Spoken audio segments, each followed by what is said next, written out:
Chào mừng Nị đã quay trở lại với series âm nhạc trên màn bạc. Chủ đề hôm nay của mình sẽ là Mission Impossible, nhiệm vụ bất khả thi.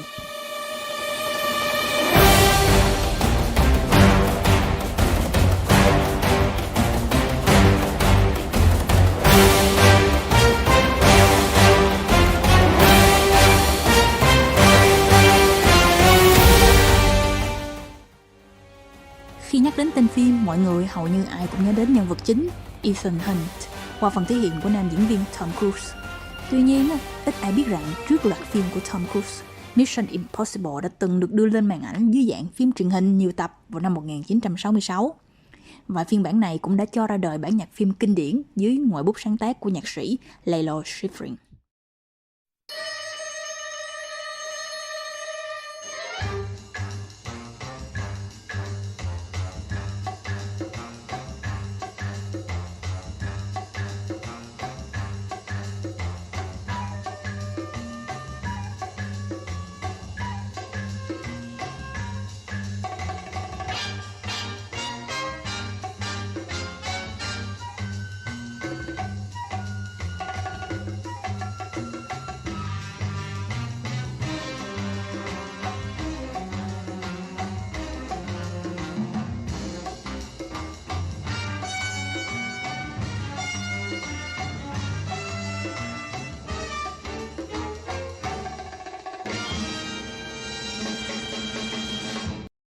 Đây cũng là bản nhạc chủ đề của thương hiệu từ đó cho đến nay.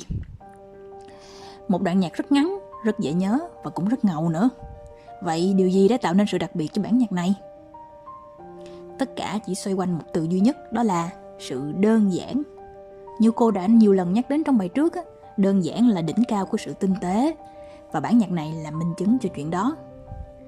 Trong phim này có rất nhiều thể loại nhạc khác nhau, nhưng để tạo sự liên kết toàn bộ phần phim, các nhạc sĩ về sau này dù theo phong cách nào đi chăng nữa thì họ vẫn giữ nguyên cái khúc nhạc chủ đề duy nhất này.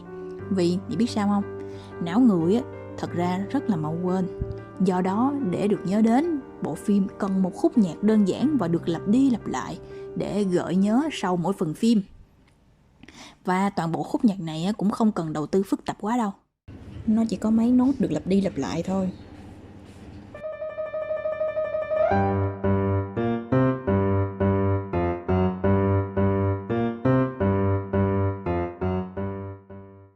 Viết theo nhịp 5/4 thay vì sử dụng nhịp 4/4. 5/4 là một loại nhịp rất lạ. Thay vì một ô nhịp có 4 nốt thì ở đây lại có 5 nốt. Ví dụ như một trong những bản nhạc đầu tiên được viết theo nhịp 5/4 là bản này.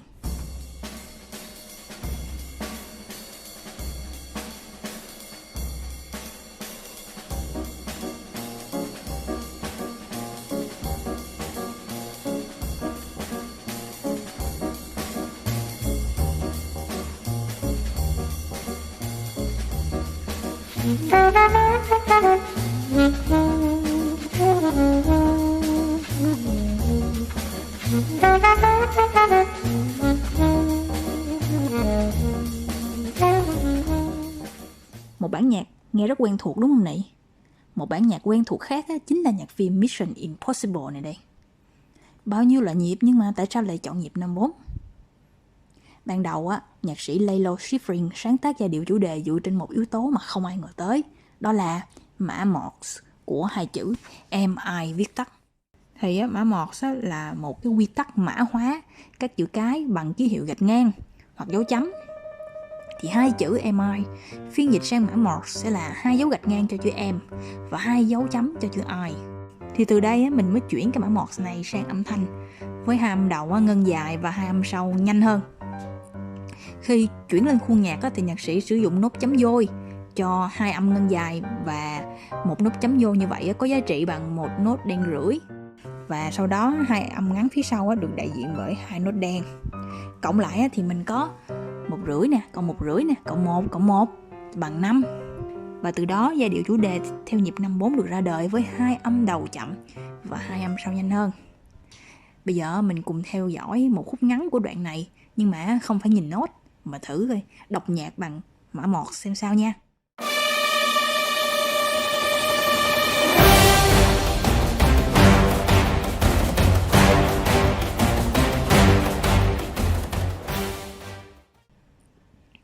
Sau đó bên dưới phần bè vẫn giữ nguyên giai điệu ban đầu làm gốc, còn phần giai điệu chính phát triển bên trên thì được chia thành 2 đoạn nhạc đối xứng nhau như sau.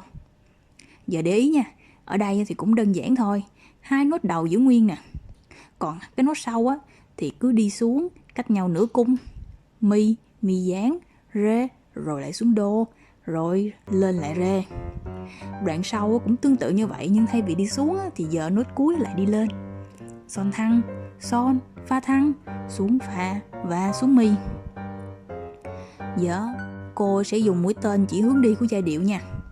Đoạn trên đi xuống, rồi đi lên. Đoạn dưới đi lên, rồi lại xuống. 2 đoạn này nếu để ý thì mình sẽ thấy nó đối xứng nhau, ráp lại nhìn như hình xương cá vậy nè. Thấy không?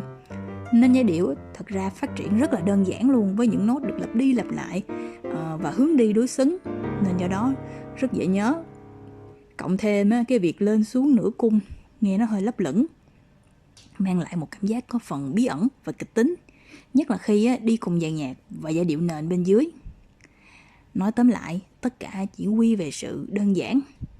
Một lần nữa, đơn giản là đỉnh cao của sự tinh tế. Và bằng sự đơn giản, mình có một loạt phim về một đặc vụ bí ẩn do Tom Cruise thủ vai, kỹ xảo hoành tráng, nội dung gây cấn và một bản nhạc phim được viết từ mã Morse. Còn gì tuyệt vời hơn vậy nữa, đúng không này?